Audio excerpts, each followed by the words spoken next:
నేను మీ శాలిని శ్రీలు ఎలా ఉన్నారు ఫ్రెండ్స్ ఈ రోజు అయితే నేను క్యారెట్ ఫ్రై చేస్తున్నాను. చూసేయండి ఎలా చేస్తాను. ముందుగా మనం ఆయిల్ వేసుకోవాలి. ఆయిల్ మనకు వేడెక్కాక ఒకటి కట్ చేసుకున్న ఉల్లిపాయ ముక్కలను వేసుకోవాలి.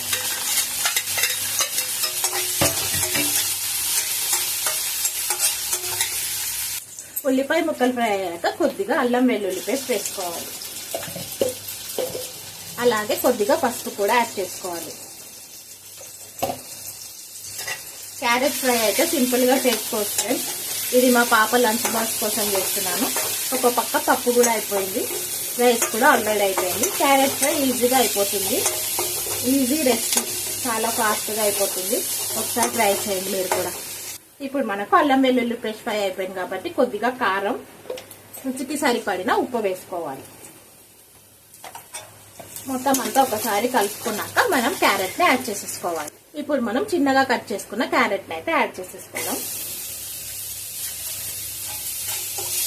మొత్తం అంతా ఒకసారి కలుపుకొని బాగా ఫ్రై చేసుకోవాలి. మనం క్యారెట్ ని కాసేపు మూత పెట్టి మగ్గించుకుందాం. ఫ్రెండ్స్, మనకైతే క్యారెట్ ఫ్రై రెడీ అయిపోయింది. చివరిగా మనం ఇందులో కొద్దిగా ధనియాల పొడి వేసుకుంటే అయిపోతుంది. కొద్దిగా ధనియాల పొడి వేసుకొని మొత్తం అంతా కలుపుకుంటే మనకి క్యారెట్ ఫ్రై రెడీ అయిపోతుంది. చాలా సింపుల్గా ఈజీగా చేసేసేయచ్చు.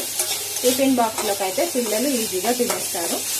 అంతే ఫ్రెండ్స్, ఇవాళ వీడియో. నా వీడియో కనుక మీకు నచ్చినట్టయితే లైక్, షేర్, సబ్స్క్రైబ్ చేయండి friends. Okay friends, bye. Thank you.